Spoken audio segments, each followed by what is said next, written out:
DeMond Williams signing at Washington, and then the next week jumping into the transfer portal. Well, that's not great. We should certainly not be doing that. Curt Cignetti is making life really difficult on every other head coach in America. I want to keep Steve Sarkisian in college football. I want to keep Dan Lanning in college football, and Marcus Freeman and Ryan Day. Every single player is a free agent every single year. You can't do that.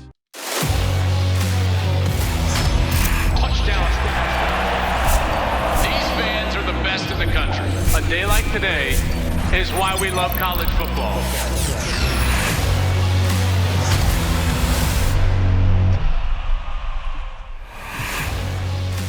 Hey, what's up, everybody? Welcome into the program. I'm Joel Klatt. This is the Joel Klatt Show, and it is brought to you by Graduate by Hilton. We thank them for their support, as always. Lots to get into today here. We're in between the semifinal as Indiana and Miami are going to get set to clash in the national championship. I'll be having a national championship game preview. That's coming up later in the week. But right now, we've got to get a little news and notes around college football because there's so much going on with the transfer portal open. There's so much news happening in terms of roster building. Obviously, there's some frustrations out there with just this entire model. So we'll talk about all of that, including some fixes. I don't want to just complain about some of the things that are broken in college football without offering you my thoughts of how and why we could fix what's going on. And I think that there are some solutions in here, so hopefully we can get to that as well. Hope you're having a phenomenal week. I know this is a day later than we normally release. Normally we're on Monday. This show is coming out on Tuesday, but we wanted to give that recap to the semifinal, a little bit of air to breathe. So if you have not listened to the recap episode of the semifinal wins for Indiana and Miami, please go ahead and go do that. And you can do that on the YouTube channel. And when you're there, please go down there and subscribe to the channel. Hit the notification button. That would be awesome. And if you would like to follow us on social media, we are wherever you like to social media. You can find us at Joel Klatt Show, and then you can rate and review us if you're listening to this as an audio product, as a podcast, wherever you get your podcasts. Let's get into it. So lots of portal news, like I said, lots of recruiting news, because all of this is intertwined. How do you build your roster? And what way do you build your roster? What teams are doing it well right now versus teams that are maybe getting hurt in the transfer portal? All of that coming up right now. Let's start with some of the latest news. And again, we're recording this here on what is this? Monday, the 12th. So this news could be dated. This is fast and furious. But as of now, what we have got is an announcement from Dylan Raiola. So he's headed up to Oregon, and an interesting choice, obviously, because we don't know exactly, at least as of this taping, whether Dante Moore is going to come back to Oregon or if he's going to leave to the National Football League. Now, I think he should personally stay, which would make this announcement very interesting. This leads me to believe that Dante Moore is probably going to leave, but then there's also some speculation that Raiola would be willing to sit a year, like Moore did, by the way, after he transferred from UCLA up to Oregon, and he'd be willing to sit behind Dante Moore for a year up in Eugene. But that's that news. That was one of the better quarterbacks as far as stars go in the transfer portal. The one that was most highly coveted and had played really well in his career and has played very well in his career, including in the playoff, with Sam Leavitt from Arizona State. He went into the portal, and now he has a destination. He'll be going to play for Lane Kiffin at LSU. So LSU gets their quarterback. That seems to be a very good fit. Sam's style reminds me a bit of what Jackson Dart was all about, and so certainly that's a fit there with Lane Kiffin and LSU, and they get their guy. Texas is reloading here, folks. They've had a really nice portal season. They've get wide receiver Cam Coleman, which was widely considered kind of like the prize of the transfer portal. A couple of top 5 running backs and a top linebacker. This is a program that obviously has money, and Sark is going to go out there and try to rebuild. Remember, they lost some pieces to the transfer portal, so they're largely having to rebuild the running back room, the wide receiver room, but they're doing that, and they're bringing in some quality players, namely Cam Coleman, to try to help Arch Manning go to the next level and play much better than he did in this season or this last season. So that'll be interesting to see there. They got Raleek Brown from ASU, Rasheem Biles, the linebacker. They flipped Hollywood Smothers. He was a running back from North Carolina State. A lot of people thought that he was committed to Bama. They were able to flip him, and they got him down there at Texas. So Texas is having a very good transfer portal. What do you call it? Era, session, whatever you call it, like window. There it is. I knew I would hit on it. My big question, and it's not even a question, but it's what I sit here and evaluate as we watch now multiple years, this transfer portal and the teams that utilize it well. What do? They fill specific needs, and then they generally do really well at the line of scrimmage, offensive line, defensive line. We saw Oregon rebuild their offensive line this last transfer portal season, and it paid off in a major way.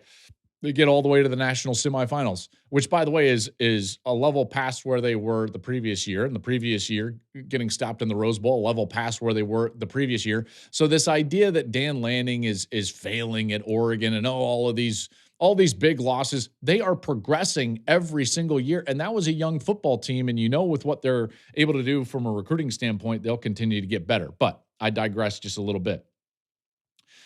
You look at the offensive line that they were able to rebuild in the transfer portal, paid off for them. Texas Tech, specifically on the defensive line, they invested heavily last year. It paid off in a big way. Won the Big 12, got themselves into a college football playoff, which, they had never done either of those things before this last season. So can you hit on the offensive line? Can you hit on the defensive line? And can you get a quarterback that's going to come in and be effective and be very good for you right away? Those are really the three things that I think can transform or impact the next season the most. It's great to get skill position players, but if you can't block up front, it doesn't really matter. It's great to get a quarterback. If you can't protect him, it doesn't really matter. Well, Tech got Sorsby from Cincinnati, so a solid quarterback, and then they're continuing to build on the defensive line with several guys on the defensive line. So Tech, again, doing a nice job in this window. How about Kentucky? Will Stein, the former offensive coordinator at Oregon, he's come into this transfer portal window hot. They've done a really nice job. They got a quarterback, Kenny Minchie, running back C.J. Baxter, who's been often injured at Texas, but when healthy, came in as one of, if not the top back in a recruiting class. He's very good. They got a couple of top offensive linemen. So that offense for Kentucky could be very good. Will Stein, he knows what it looks like. He knows what it looks like to build a roster and recruit at a high level. He was just obviously at Oregon, so he's starting to do that at Kentucky. Some news around Ty Simpson at Alabama. The quarterback has reportedly said that he's going to go to the National Football League. I typically disagree with that decision for him. Great player. I love Ty Simpson. You guys know that. I love his film. He makes NFL throws. I will say this, though. Experience pays. And I'm not talking about dollars and cents. I'm talking about success and success rate in the National Football League, and more specifically, your ability to go and compete for and win championships in the National Football League. If you look at the quarterbacks that have won Super Bowls, basically this century, in the last 25 years since Brady won his first, if you average out their college career, what you get is a college career that is well over 30 starts, well over 1,200 passing attempts, well over 750 completions, 50 touchdown passes. It's an experienced guy that goes into the National Football League and ultimately succeeds and can go and win a Super Bowl. By the way, we're seeing that with young quarterbacks that are succeeding in the NFL right now. Bo Nix, highly experienced. Jaden Daniels was highly experienced. Caleb Williams had a ton of starts under his belt. Now he's in the divisional round of the playoffs. So this is playing out, and these guys that have largely started for 1 year, like Dante Moore and Ty Simpson, I think they should come back for that reason. Now, it's not like it used to be where you had to go to the National Football League in order to enjoy the financial reward that comes with quality play. Now, that's not the case. Ty Simpson can be paid handsomely to stay in school and continue that development and get more of that experience. There's reports that he's got an offer for $6.5 million to stay in school and get out there. Now, who's offering that? There's speculation here and there. People have said Tennessee's involved. People have said Miami's involved. I mean, who knows who's offering that specific offer? I have my theory, but I don't want to speculate. He doesn't have to go to the National Football League in order to enjoy the financial windfall that comes with his success as a quarterback and his talent level as a quarterback. What I would say is a cautionary tale that when you look at the players that jump into the NFL and they get into a bad fit and they don't have a wealth of experience to fall back on, generally speaking, what happens is they don't succeed. It's interesting because this summer, I was able to sit down with Tom Brady, And no one's had more success. He's the greatest quarterback in the history of the National Football League, and he had a very unique style of college career. And I think that in this one, it's not going to compare directly because I want to preface this by saying this doesn't necessarily apply to Ty Simpson in that he doesn't want to compete at the college level. But listen to Tom Brady talk about his experience in college and how it prepared him to succeed at the next level. And that is what I'm talking about. This is Tom Brady in a Big Noon conversation that we sat down before the year here talking about his college career. Would Tom Brady have finished his career at Michigan if the rules were the same then as they are now? Yeah, it's such a hypothetical situation, a question to think about. The only thing I can answer is to say that based on what my experience was, I wouldn't want it any other way than the way that I did it. My college experience was very challenging. It was very competitive. The lessons I learned in college that I referred to earlier, and certainly about competition, those traits transformed my life as a professional. I was ready to compete against anybody because the competition in college toughened me up so much that I had a self-belief and self-confidence in myself that whatever I was faced, I could overcome that. And I think if we take that away from a young student athlete to say, you know what, I know it's tough to compete, but what we're going to do, before you have to compete, we're actually going to put you somewhere else so that you don't have to compete. That is absolutely the wrong thing to do to a young child. And I would challenge all the coaches and all the parents. They're the ones that have to guide these kids. You can't expect a 17 or 18-year-old to make these great decisions. They're young. They don't have life experience. It should be the parents. Be a good parent. Teach your kid the right values. What's going to sustain them in their careers over a period of time? Whether it's football or whether it's business or whether it's teaching or law school or medical school or a trade, whatever you want to do, you're going to have to go through hard things in your life. You're going to have to make tough choices. And the value isn't always about the last dollar. So I think all these things that are happening in college sports, we're prioritizing the wrong things. We're valuing the wrong things. And I'm not saying it's not important. It's one of 10 things that are important. Yeah. And certainly to me, it's not the most important. So when kids do go through that the right way, they're actually learning the right values. Yeah. And when you have the right values in life, that's going to sustain you as you move on through the rest of your life. I thought it was a fascinating answer and certainly a clip that I wanted to play back as we're talking about all this movement in college football and who it's good for, what players are going to be rewarded, and how are they being rewarded? Is it financial reward? Is it opportunity reward? Is it success on the playing field? And what ultimately is their goal? And this is, I think, something important. It's going to become a much bigger conversation, in particular for programs and coaches, when they start thinking about how they're recruiting players and then what's important to those players and to those families. Because if what's important to players is finances, that's going to impact whether teams are going to want to recruit them, in particular out of high school. If what they desire is personal development, that obviously puts them in a different bucket. If it's ultimate athletic development and the opportunity to go to the National Football League and create a career, that's something different. So again, there's so many, I think, differing and competing objectives for why players in college football are there in the first place. What's your why? What's your why? Curt Cignetti talks about that a lot when he's recruiting guys or bringing guys in off the transfer portal. He wants to know what their why is, and their why is ultimately going to determine whether he wants them or not. What's up, Klatt Show fans? Every great idea deserves the power to bring it to life. Meet the all-new Dell XPS laptop, the perfect combination of style, power, and performance designed to elevate everything that you do. With its modern ultra-thin design, it's as stunning as it is functional. And the battery? It's built to last all day long, from that first sip of coffee to your evening wind down. The Infinity Edge display captivates with vibrant colors and crystal clear detail, pulling you into an immersive experience, whether you're working or you're streaming. And when it comes to performance, the XPS doesn't just keep up, it leads the way. Whether you're tackling your biggest projects or bringing your creative vision to life, it's built for editing photos, mixing tracks, and designing masterpieces. Powered by the Series 3 Intel Core Ultra processors, the XPS gives you the freedom to create without limits all day long. The Dell XPS proves there's no need to compromise. Style, power, and reliability come together in one expertly crafted machine. Check out the all-new Dell XPS at dell.com/XPS. Some more news in the transfer portal.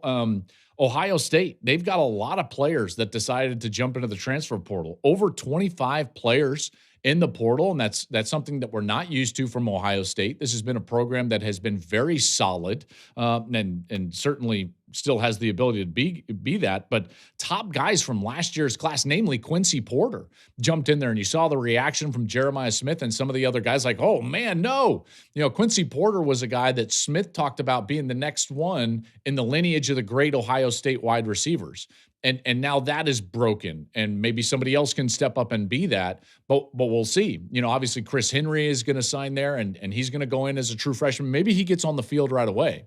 But Quincy Porter is out, and news as of right before we started taping this, and I believe it's confirmed now. I believe he's going to Notre Dame and will play for Marcus Freeman and catch passes from C.J. Card. So Quincy Porter going to Notre Dame. Michigan is a team that's gotten a lot of movement on both ways. Obviously, with Kyle Whittingham coming in, they're going to get some guys, and specifically from Utah, they've done that. They also got a wide receiver to pair opposite Andrew Marsh. That's Jamie French. He comes in from Texas. He was a top 50 recruit from the 2025 class, so similar to Porter.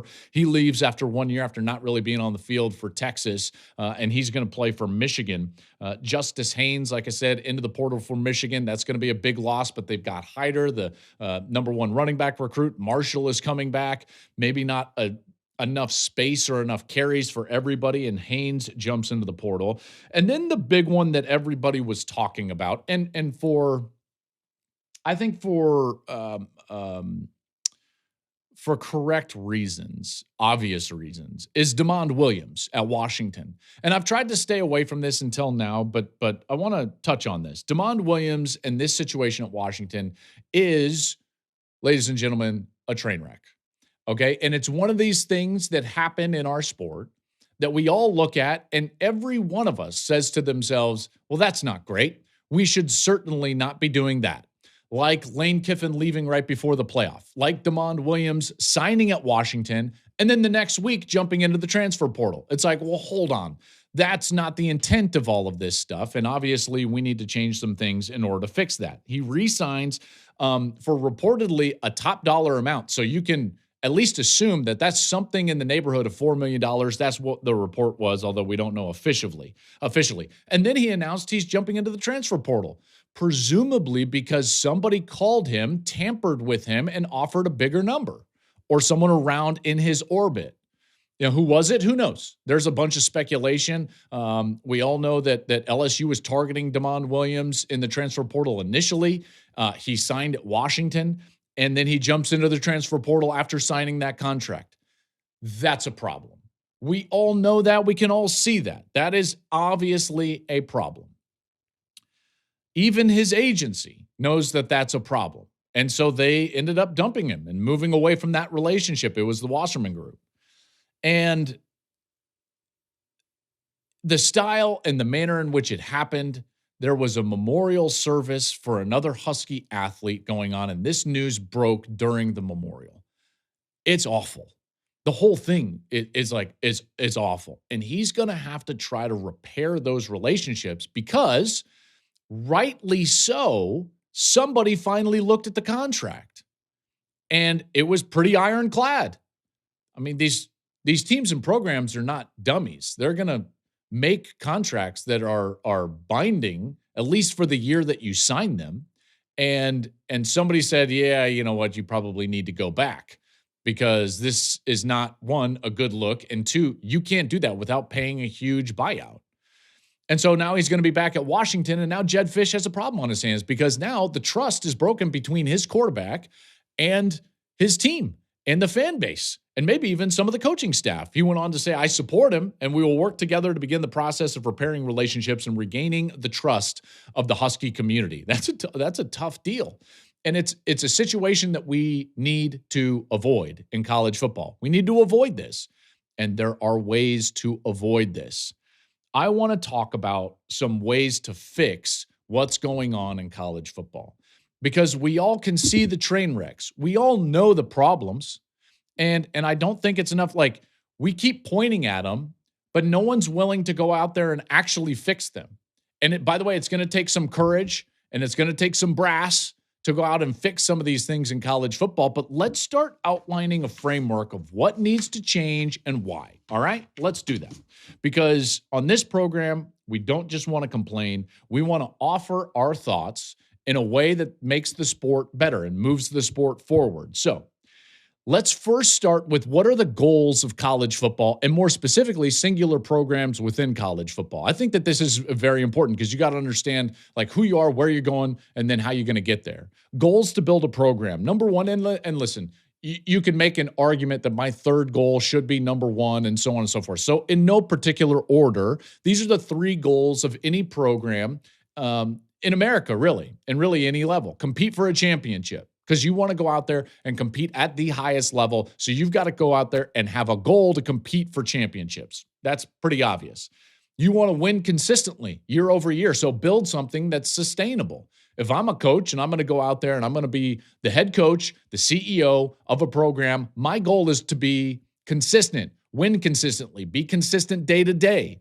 Everyone can expect the same thing. We are going to do the right thing every day, build to be consistent and win consistently. And then lastly, and again, in no particular order, I want to develop young men into great men. I want them to be better fathers and husbands. I want them to be better coworkers and brothers because they played in my program.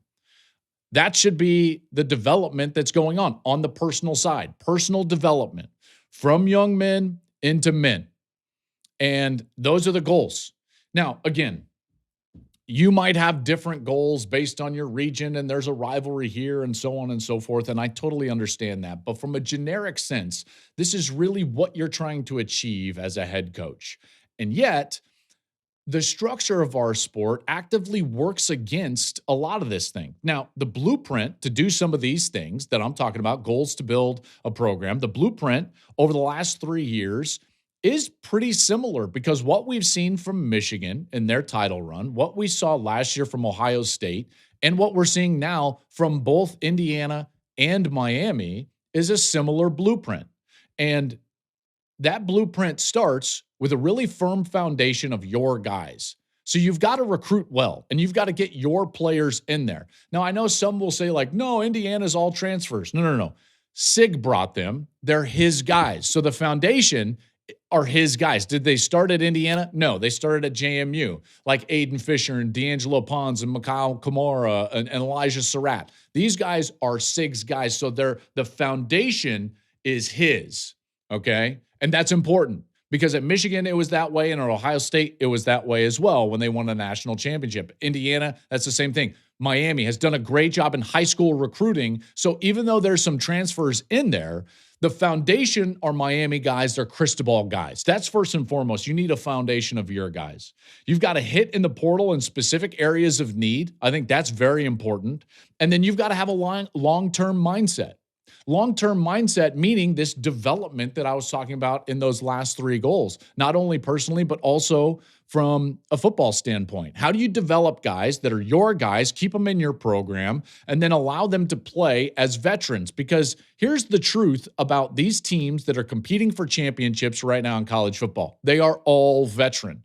Here's some numbers surrounding that. Michigan 2023, Ohio State 2024, and then both of the championship game participants this year in 2025, Miami and Indiana, they are highly experienced. If you look at the starters that are on the field, that are ones contributing, the number of 3+ year players, the guys have been in college for 3+ years, it's basically the same. Michigan had 17, Ohio State had 19, Miami and Indiana both have 19.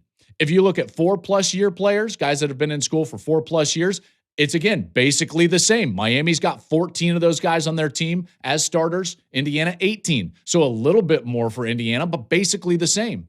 And then if you look at 5+ year, guys that have been in school for 5+ years, virtually even. Indiana, 9, Miami, 8. And that's amongst the starters, the guys that are going to be on the field. And those numbers are very much in line with what Ohio State was in 24, with what Michigan was in 23.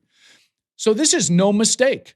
Guys, we are seeing exactly what it takes to go compete, compete for and win a championship. And that is experience, veteran players. Because again, Indiana and Miami are virtually identical when it comes to experience. There's this narrative out there that, Miami's a bunch of 19-year-olds and Indiana's a bunch of 23-year-olds. And, this is not fair. It is false. It is totally false. Those numbers bear it out right there. They are both very experienced team. There's maybe not a more experienced player on the field than Carson Beck. I don't understand why these Miami people are out there running with this narrative. Oh, wait. Yes, I do. Why? Because it's Indiana. And you're starting to see this from a lot of different circles in college football.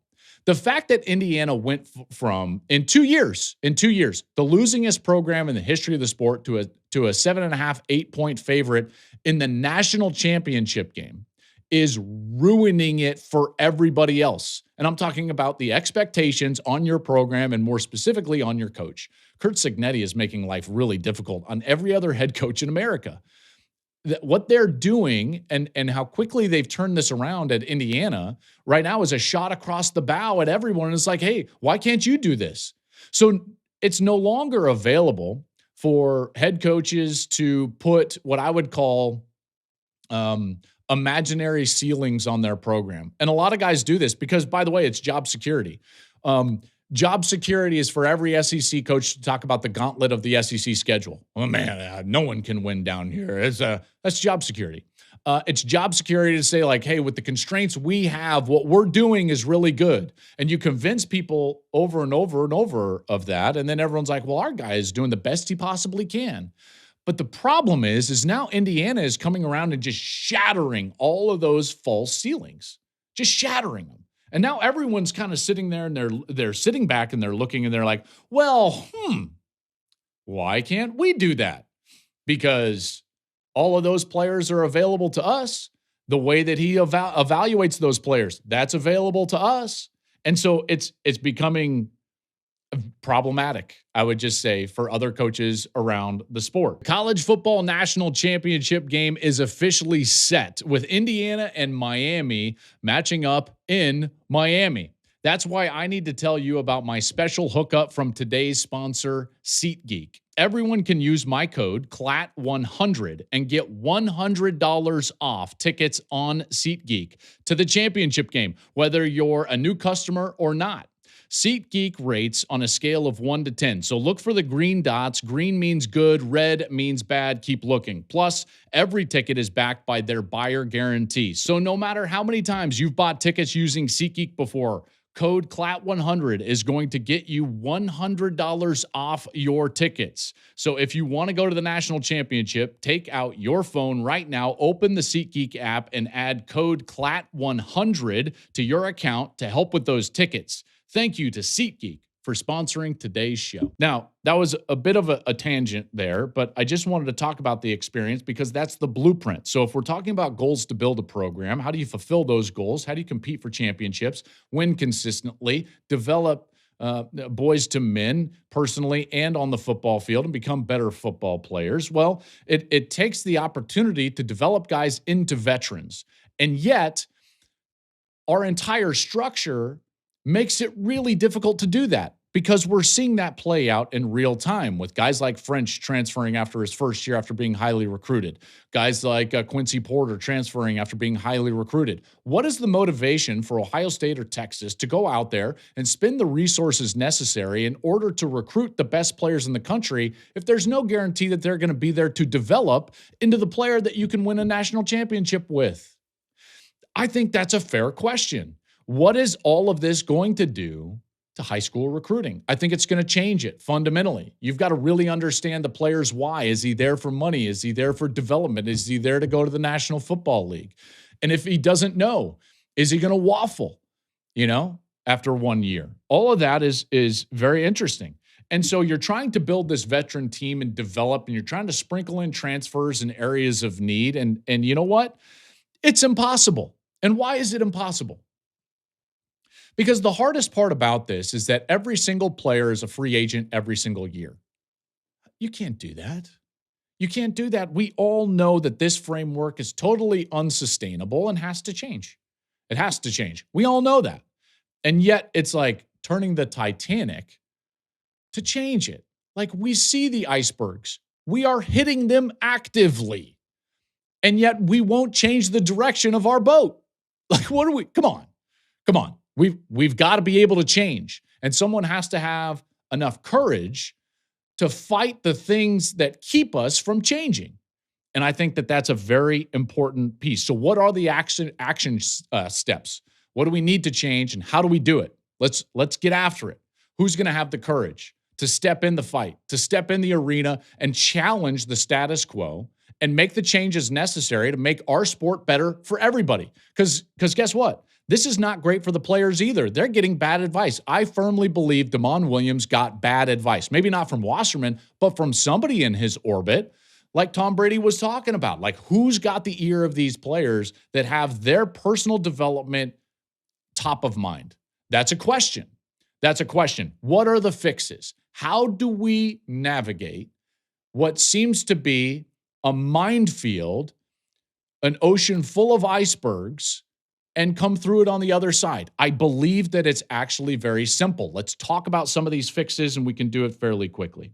The action steps are as follows.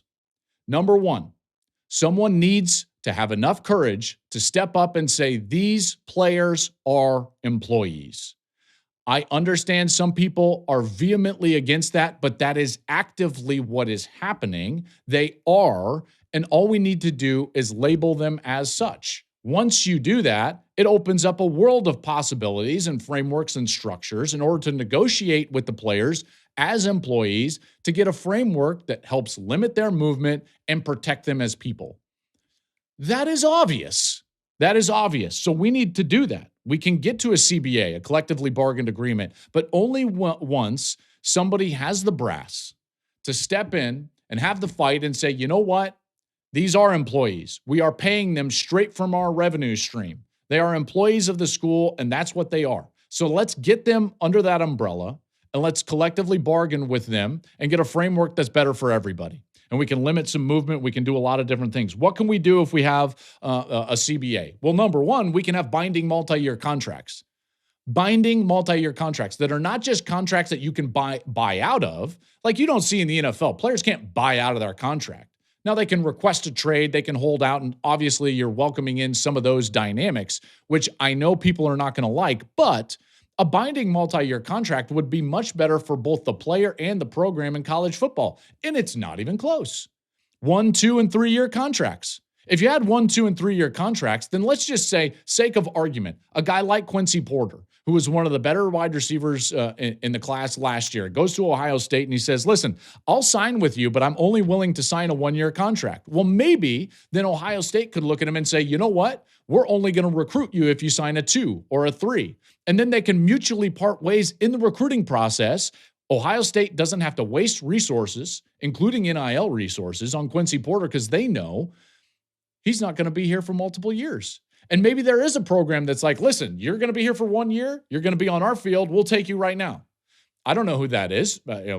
Missouri, Michigan, Texas. I don't know. There's going to be somebody, but at least everybody would be upfront with what's going on. I'm here for a 1 year contract, or I'm here for a multi-year contract. I'll sign a 3. Well, now the investment from that program, let's say it's Ohio State in this instance, is going to be much different. Maybe they'll even pay him more, knowing that he'll be there for 3 years.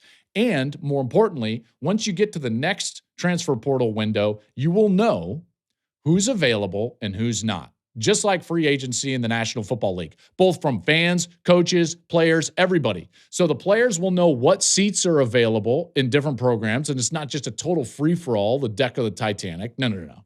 It's not a free-for-all. You'll know which seats are open, which programs need which position groups. It's better for the players in that sense. It's obviously better for the coaches because he doesn't have to recruit his entire team every single transfer portal window, and it's better for the fans because now you'll know, okay, who are the players that I'm actually concerned about that could jump into the transfer portal? And then you can have your graphics about re-signing. Great. His contract was up, and now he's re-signing with us. Wonderful. All of that is better than what we have now. Multi-year contracts, binding multi-year contracts. The other thing a CBA would do that I think would be really good for players is it would force the representation, whether it's management or agents, to register. And once you have registered third-party officials, if you want to call them, management, agents, what you can do is you can better enforce tampering rules. All of that would be better for our sport. Now, what's the hard part? You've got to challenge the status quo because you're going to have a lot of dinosaurs that are like, they're not employees. Yes, they are. We just have to label them as employees so that we can move forward with something that is better. That's better for everybody. I would also have the transfer portal in a different time frame, and that brings us to our second fix. One is label them employees. The other is fix the calendar. And I always talk about fixing the calendar. And to be honest with you, I used to think to myself, like, why don't they just do this? It's such an easy fix. So why doesn't it happen? And I started realizing it's like, oh, okay, yeah, like there are archaic structures that are preventing this from changing. And there is a subset of people within the sport that are dead set on protecting some of those archaic structures. By the way, it happened in that first thing. There are some people that are dead set on being like, no, this is amateurism. This is amateur sports. They're not employees. No. That's an archaic way of thinking about this. That way of thinking needs to die. It does. We need to move off of that. Someone needs to challenge that group and say, no, this is where we're going. Same thing in the calendar. What are the challenges in the calendar? Well, one of the challenges is the playoff and its structure and how we schedule the playoff deep into January versus trying to finish the college football season by, at the latest, January 1st or January 5th. And making sure that we are competing straight through. We don't have long breaks in December. There's so many advantages to trying to compete this, trying to play this playoff, get this competition done before the first week of January. There is so many benefits. One of them is that you can avoid the National Football League. Then you don't have to have some of your most marquee products on Thursday and Friday night. You don't have to avoid the National Football League and have your national championship game, which should be your tentpole event, your marquee event. And we play it on a Monday night randomly in January. Obviously, that's bad for the sport because we're not showcasing those events, which need showcasing, to the best possible ability. That's just part of the schedule, right? We can avoid the National Football League and we can compete and then roster build. That's probably the most important piece of fixing the calendar, but someone needs to challenge the status quo of the playoff schedule. Everything that goes on to with that. The Tournament of Roses and the Rose Bowl parade. They need to challenge that and say, like, well, why are you going to dictate how we do this? Because us trying to fit college football in its modern version around archaic things is not working. The other is spring football, by the way. There's a subset of coaches that still hang on to spring football so tightly that it has impacted where the transfer portal lands. So there was a big, I don't want to call it a fight, but there was a big discussion amongst coaches last year when they were moving from 2 portals to 1 portal. So if you remember, we used to have 2 transfer windows. That was a disaster.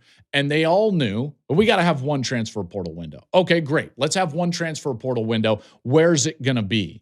And there were a lot of coaches that wanted a March transfer portal window.